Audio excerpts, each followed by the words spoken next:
Coming up tonight on News Watch, State Police released video of an encounter between Mattoon officers and a wanted man they say ended in suicide. We'll have what's next in the case.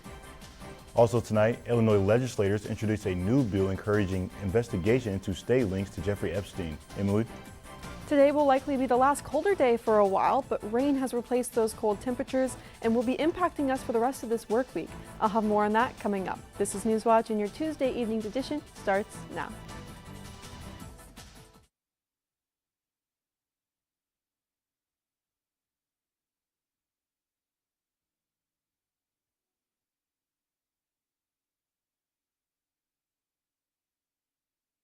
TCI Realty, Charleston area's real estate connection, commercial, land and farm, and residential real estate. Experienced realtors with an up-to-date website at tcirealty.net. TCI Realty supports the students of WEIU Newswatch. The Charleston House proudly supports Newswatch. Now welcoming guests on Charleston's historic 6th Street, the Charleston House Bed and Breakfast Inn offers refined accommodations in a beautifully restored bed and breakfast. For booking information, visit craigcollection.com or call the number on screen.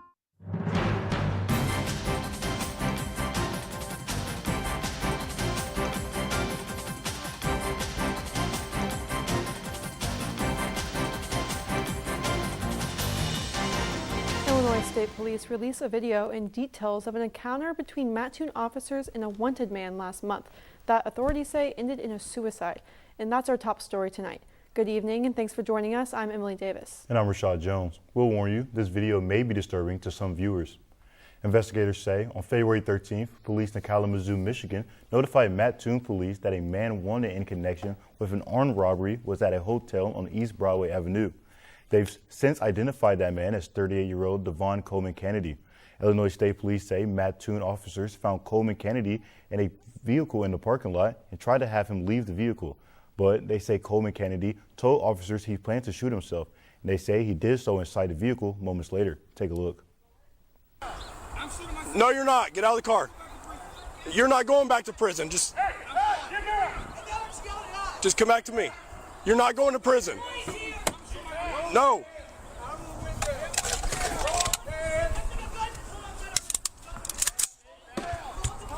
Hey, shots fired. He just shot himself. State police say no officers fired their guns. They say after a thorough investigation, ISP will submit the case to the Cole County State's Attorney's Office for review. We'll have an additional report on this story later in the week.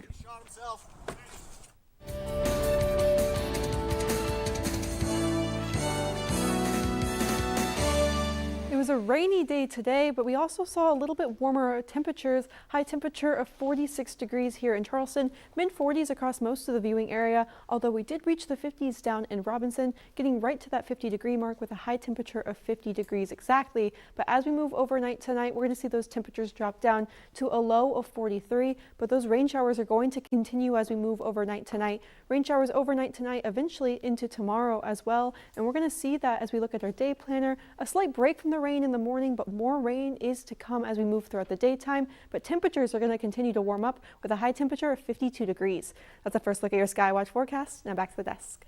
Thanks, Emily. A new man is facing drug charges after a traffic stop last week. Charleston police say they pulled over 38-year-old Dustin Westerfield on Friday for throwing an item out the window of his vehicle. They say they asked Westerfield for his information, and he gave them a fake name because his license was suspended. Officials say they searched his car and found drugs. Charleston police say Westerfield was arrested for possession of meth and obstruction justice. Court records show he's also been charged with driving on a suspended license. The Coles County State's Attorney's Office say he's been released from jail with a notice to appear. A local sheriff says an honorary deputy is alive and doing well despite an internet hoax. Douglas County Sheriff Nate Chaplin says social media posts that claim DeVarjay DJ Daniel have passed away are false. The 14-year-old gained internet fame for his enthusiasm in law enforcement and has terminal brain and spine cancer. According to DJ's social media, he's been sworn in as honorary deputy at over 1,000 agencies, including Douglas County. Sheriff Chaplin says the social media hoax attempts to profit off the false story of his death. Eastern Illinois University President Jay Gatrell is speaking out after on-campus undergraduate enrollment hits a multi-year low. The university reports a 9.5% drop in on-campus enrollment dropping around 3,600 students compared to more than 4,000 last year. Newswatch spoke with President Gatrell about why the numbers are down and what the university is doing to turn that around. The environment's changed. It's more competitive. 47% of high school graduates who graduate in the state of Illinois now choose to go to school out of state. So it's hyper competitive. I think we're doing amazing work. We have our recruiters, our faculty, our advisors are doing their level best to make sure that we are able to articulate to every student who visits campus or applies the Eastern difference. President Gatrell also pointed to a decline in international enrollment. The university reports international student enrollment is down 56% compared to spring 2025. Gatrell says visa issues are largely to blame, a challenge he says is affecting universities all across the country. Illinois lawmakers are looking to expose any state links to international sex trafficker Jeffrey Epstein. Capital News Illinois reports Democratic lawmakers introduced House Bill 5723, the Illinois Epstein Files Investigation Act. If passed, it would create an independent commission to investigate crimes connected to Epstein's network. They say the commission would focus on crimes that may have occurred in Illinois and highlight the stories of Illinois victims. The bill would also allow the Illinois Attorney General to prosecute crimes related to Epstein. Illinois Republican Minority Leader in the House, Tony McCombie, says the proposal might generate headlines but doesn't deliver justice to victims. Illinois is making an effort to lower energy usage across the state. The Illinois Environmental Protection Agency's Office of Energy says they're offering up to $1.5 million to support energy efficiency projects at drinking water treatment plants. Officials say those projects are projected to save more than 715,000 kilowatts per hour of electricity annually. The IEPA says grant sizes range from $50,000 to $500,000 with a match requirement of 10 to 20% based on location. The application period ends at 5 p.m. on May 4th. Illinois Governor J.B. Pritzker is recognizing a local business. The governor announced today Illinois was ranked second for corporate expansion and relocations by Site Selection magazine. Online records show that magazine tracks financial investments, job creation, and construction of new business space. Locally, Governor Pritzker highlighted Cronus Chemicals, which committed to building a $2 billion fertilizer production facility in Tuscola last year. Pritzker also recognized electric vehicle company Rivian, which invested $120 million for a new supplier park in Normal. He says the project has brought in additional investments from other companies. The Illinois State Fire Marshal's office has an important announcement about a statewide lighter line. The office says they're recalling Royal Oak's Flame Saber lighters. Officials say nearly 200,000 lighters didn't have any child lock restraints mechanisms. They say the lighters also violate the labeling requirements under the Federal Hazardous Substance Act by missing key safety information. As gambling becomes more and more accessible online, the state of Illinois is recognizing March as Problem Gambling Awareness Month. The Illinois Department of Human Services Division of Behavioral Health and Recovery, in collaboration with EVIV, launched a new mobile app designed to help people better understand and manage their gambling behavior. The Illinois Gaming Board hosts the state's self-inclusion program for problem gamblers, allowing people to exclude themselves from all casinos and sports wagering in Illinois. If you or someone you know suffers from a gambling addiction, use any of the resources listed on the screen. Well, rain, and more rain. Skywatch forecaster Emily Davis has a preview of a wet week ahead. That pretty much sums it up well. Nothing but rain to finish off the work week, but temperatures will also be rising as the rain falls. I'll have the full forecast coming up.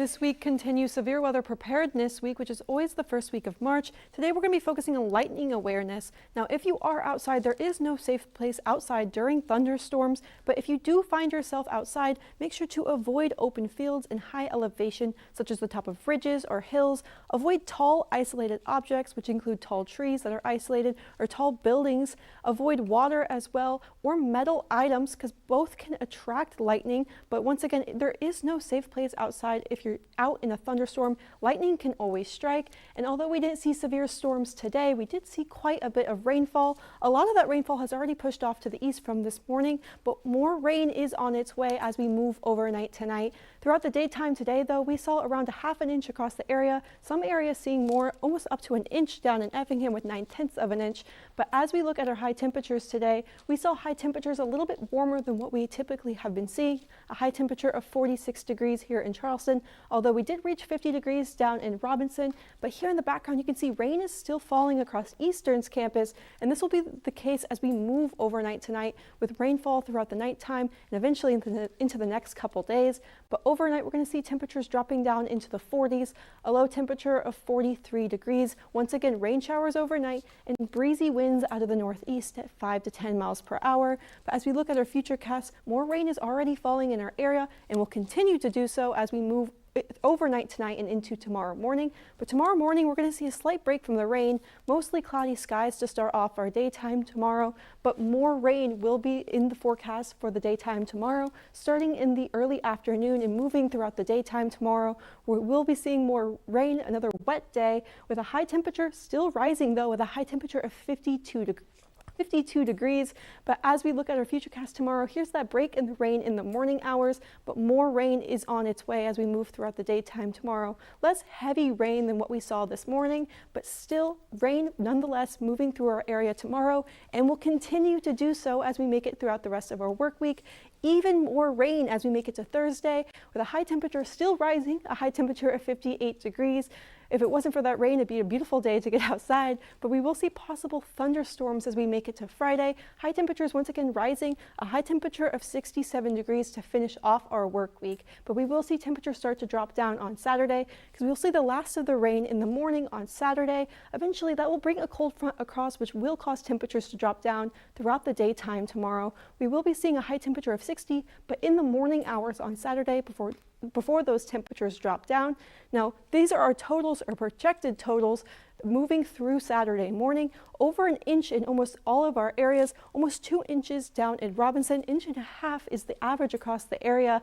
But even with this rain, we're still seeing above average temperatures for the next 6 to 10 days. That average is typically in the upper 40s for this time of year. And looking at our 7-day, we're going to see temperatures well above that for the next 7 days. But rain throughout the rest of this work week and into the weekend, even though we are seeing temperatures warm up into the upper 60s on Friday, dropping down on Saturday, but warming right back up again with a high temperature of 63 degrees on Sunday, as we do see that those clocks spring forward and temperatures will even warm up into the 70s by Tuesday. So we do have warm temperatures, but rain. Yeah, Emily, all that rain in the forecast, I really need to go to the store and grab me an umbrella. Well, thanks, Emily. Still to come, international tensions continue to grow as conflict intensifies between the U.S., Israel, and Iran. We'll have the latest on what government officials have to say. This is Newswatch on WEIU. Hi, I'm Everett Lau, an Eastern Illinois University graduate from the class of 2021. As an Edgar County farm kid, I grew up with a childhood dream of becoming a broadcast meteorologist. I spent a lot of time in the WEIU studio during my 4 years in college, and that's how I got to this studio, WTHI-TV in Terre Haute, Indiana. WEIU prepared me for long nights of tracking thunderstorms, fine-tuning details of approaching winter storms, and how to be a broadcaster in general, whether it was weather, news, or even sports. I needed WEIU to achieve my dream, and now WEIU needs me and you to help carry out its mission of setting up students for success. Please consider making a financial gift to support WEIU so the station and its dedicated staff can continue operating this outstanding training ground for aspiring broadcasters, journalists, and scientists. Your gift can allow local students like me provide local programming for our local communities. Learn more at weiu.net or by calling the station. Thanks for watching. In tonight's National Watch, after U.S.-Israeli strikes killed Iranian Supreme Leader Ali Khamenei, Iran is responding with counterstrikes on U.S. targets. Today, top Trump administration officials will brief Congress on Iran. Leigh Waldman has the latest. Smoke seen rising from the U.S. consulate in Dubai after being struck by a suspected Iranian drone, according to a source in the region. Meanwhile, President Donald Trump praised the progress of the U.S. military operation in Iran. They have no Navy, it's been knocked out. They have no Air Force, it's been knocked out. Hundreds of people have been killed in recent days after the U.S. and Israel launched a fierce bombing campaign on Iran. At least 6 U.S. service members based in Kuwait have died. Senate Armed Services Chairman Roger Wicker says he expects senators to discuss a potential supplemental defense funding bill during a briefing with top Trump administration officials this afternoon. I commend the administration and the leadership in the department for coming down strong in favor of this quantum leap in national defense. The briefing comes as questions continue to be raised by lawmakers on shifting explanations for the strikes. I am troubled by the lack of a rationale. That's why you bring something like this to Congress. An Iranian media outlet also reporting today that the son of the former supreme leader, a figure long seen as a potential successor, is alive. The worst case would be we do this and then somebody takes over who's as bad as the previous person, right? You go through this and then in 5 years you realize you put somebody in who was no better. I'm Leigh Waldman reporting. Israel says it's conducting, quote, simultaneous strikes in Tehran and Beirut as the coordinated U.S. bombardment of Iran continues. Meanwhile, as Iran strikes U.S. targets and U.S. allies in the Middle East, the U.S. has closed its embassies in Saudi Arabia, Lebanon, and Kuwait. In other news tonight, Rashad Jones is in the Sports Center with tonight's top headlines. Coming up, we'll take a look from the past to relive in a historic EIU basketball game. Also, the Fine Illini basketball squad hopes to bounce back tonight in their final home game of the season. Thanks for watching. Your WEIU Sports Watch Report is coming up next. Hello, I'm Blake Wood, Eastern Illinois University class of 2006. I worked at WEIU Newswatch all 4 years of college and still have the collection of vintage shirts to prove it. The experience I gained at WEIU launched my career in TV news and public relations. Today, WEIU needs your help now more than ever. With the loss of federal funding, I'm asking you to join me in supporting the station. Visit WEIU.net to make your donation. What I'll always remember about WEIU are the lifelong friends I made and the professional experience I gained working at the station.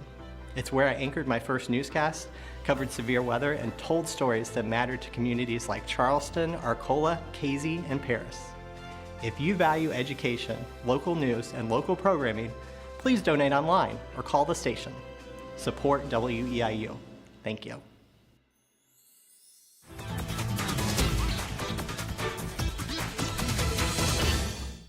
It's been a quarter century since one of the greatest moments in EIU athletics history.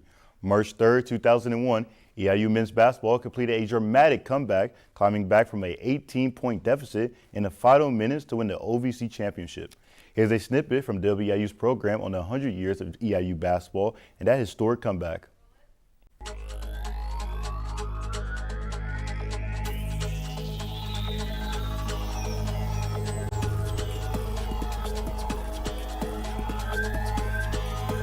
The 2001 Panthers rocked Lance Gym with an undefeated home season. That excitement continued in the OVC tournament and the final game as the Panthers squared off against rival Austin Peay.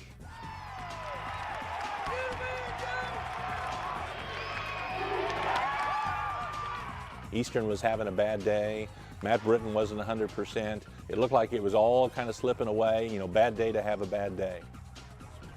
And then one of the things that Coach talked about at halftime was we're not really showing how good we can play. Forget the score, forget, winning or losing the game, but let's just go out in the second half and just play like we're capable of playing. And I think Troy Collier, my assistant, kind of put us on this.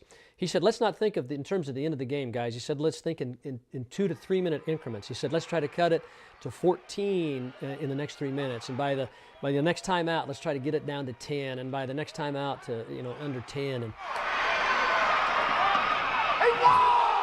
holds it. Britton gets to the hill, going back door, a fake. One dribble, 18-footer, no good. Thompson, rebound, block, goaltended. It's over. The second half would prove to be one of the most incredible comebacks in college basketball history.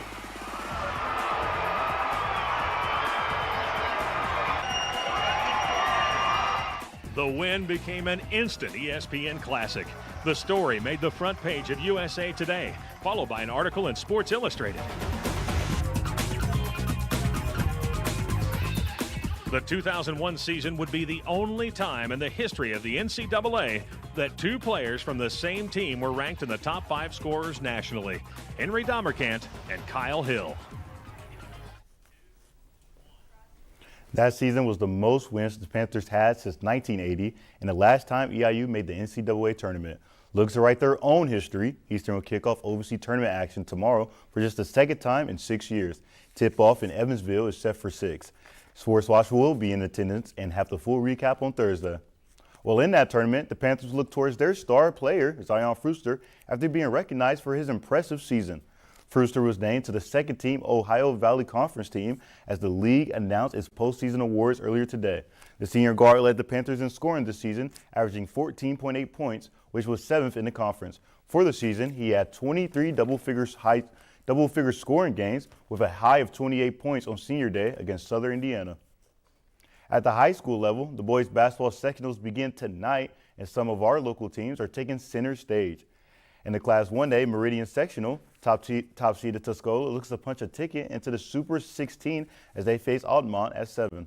Also in 1A, one of the biggest underdog stories in recent IHSA playoff history looks to add another chapter tonight. St. Thomas More went winless in conference this season and entered the playoffs as a 6th seed. But the Sabres have gone on a crazy run and are amongst the last 32 teams in the hunt for a state title. They take on top seeder Leroy in the Danville sectional at 7. Finally, in Class 2A, 1-seeded Teutopolis takes on Warrensburg Latham in the Monticello sectional at 6:30. Sports Watch will have the full recap from day 1 of sectionals and a preview of day 2 tomorrow night. Speaking of Teutopolis, their girls basketball team looks to continue a remarkable run as they face Bree Central in the state quarterfinals. Unfortunately for the Lady Shoes, the Cougars proved to be too much as they take down T-Town 46-33.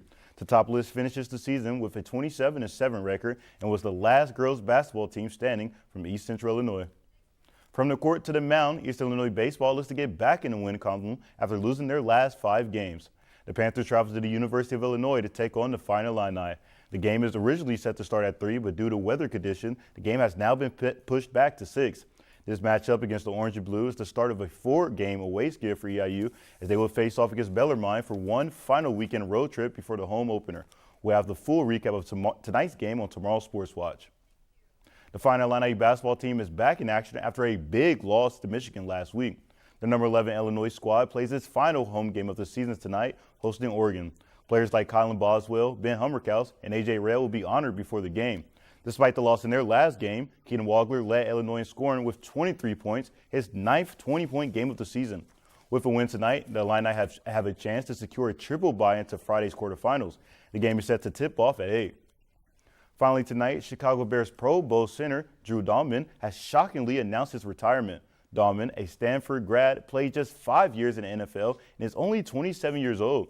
Dalman was named a Pro Bowler in his first and only season with the Bears last season and was unquestionably playing the best football of his career.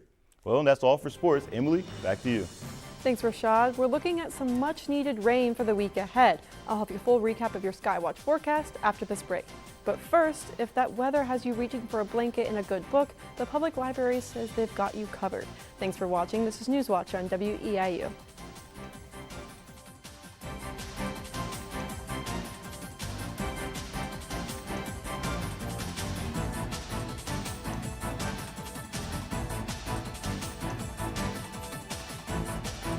Tired of the same old playlist? Let Hitmix 88.9 WEIU be your source for your favorite throwbacks and today's biggest hits. No skips needed. From deep dives on local topics, a lively morning show, and EIU Panther sports, we've got your back 24/7. And we're not just hitting play, we're building futures. Because behind every mic is a student making moves. It's your music, your station, Hitmix 88.9 WEIU. And finally tonight, the Charleston Carnegie Public Library is preparing its annual March book sale this weekend. Organizers say shoppers can expect a mix of gently used titles and vintage books, with prices starting at 25 cents. They also say all proceeds supports programs and services at the library and helps keep community resources open to everyone. And if today's weather has you wanting to curl up inside with a good book, you might be in luck this week. Emily Davis joins us now from the Weather Center. Emily? More rain is expected as we move into tomorrow with a high of 52, but as we look at the next 7 days, it's going to be rain for the rest of the work week and even into Saturday morning. Temperatures will warm up into Friday to a high of 67, but cool down as we move into Saturday after that cold front moves through. But temperatures will be warming up again, eventually getting up into the 70s with a possibility of thunderstorms both on Friday and on Tuesday. So we will have a wet week ahead. Yeah, I'm definitely not looking forward to all that rain this week, Emily. For more news and weather, be sure to log on to our website at weiu.net.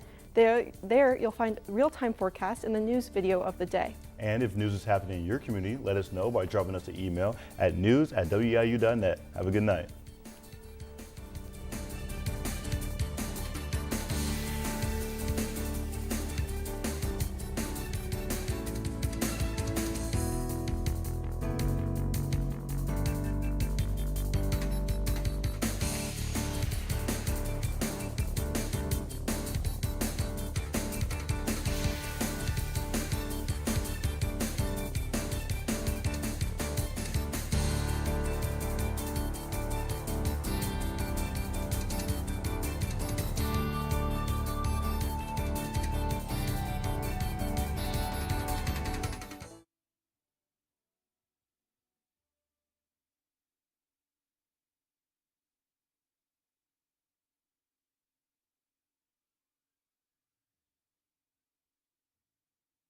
TCI Realty, Charleston area's real estate connection, commercial, land and farm, and residential real estate. Experienced realtors with an up-to-date website at tcirealty.net. TCI Realty supports the students of WEIU Newswatch. The Charleston House proudly supports Newswatch. Now welcoming guests on Charleston's historic 6th Street, the Charleston House Bed and Breakfast Inn offers refined accommodations in a beautifully restored bed and breakfast. For booking information, visit craigcollection.com or call the number on screen.